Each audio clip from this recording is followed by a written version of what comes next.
a different bet now. It's called the Iron Cross. And what that does is it incorporates some of the box numbers along with the field. Now the field looks like a very advantageous bet, but unfortunately there's 16 ways to win and 20 ways to lose. The house edge, when the casino only pays double on the 12 and double on the aces, is a little over 5%. But when they pay, most casinos pay triple on the 12 in the field, so then the house edge drops down to, I believe it's 2.78%. So that's not too bad. But there's a bet called the Iron Cross, and here's how it works. You bet, let's say it's a $10 game. You put $10 in the 5 and $12 on the 6 and 8, like so. Now each one of these would pay $14. This pays 7 to 5, so that's 14. This pays 7 to 6, and this pays 7 to 6, so it would equal $14. So your max bet, how this works, your max bet can't be any more than $7 or half the payout of these numbers.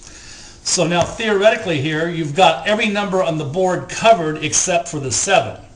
So let's say the 5 hits, you're going to collect $14, but you're going to lose the 7 here because there's no 5 in the field.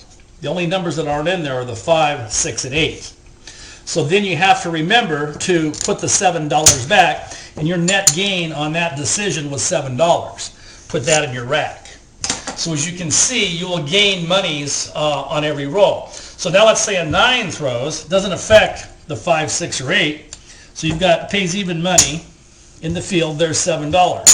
So your net gain is another $7. Okay? So now let's say you got really lucky, and let's say the boxcars pays triple, and he threw boxcars. So that's pays triple. You got 7. That's going to pay $21.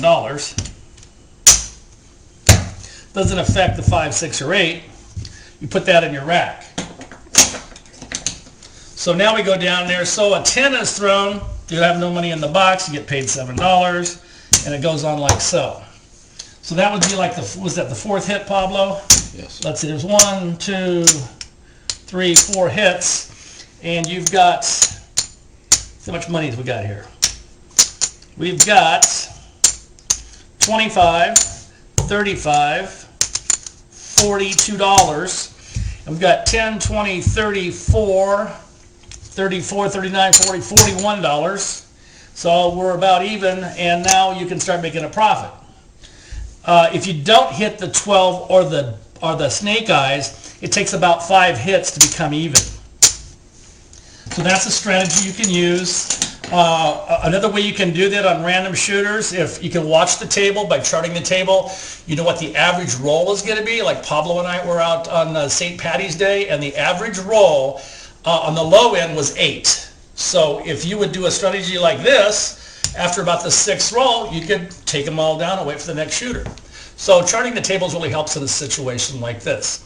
Now, I personally don't do this strategy when I'm shooting because the field bet takes away too much money from the place bets. And so we'll talk about, how I bet in the casino at a later video. So that's just one of your choices. Go ahead, Pablo, question. No, not a question, just a comment.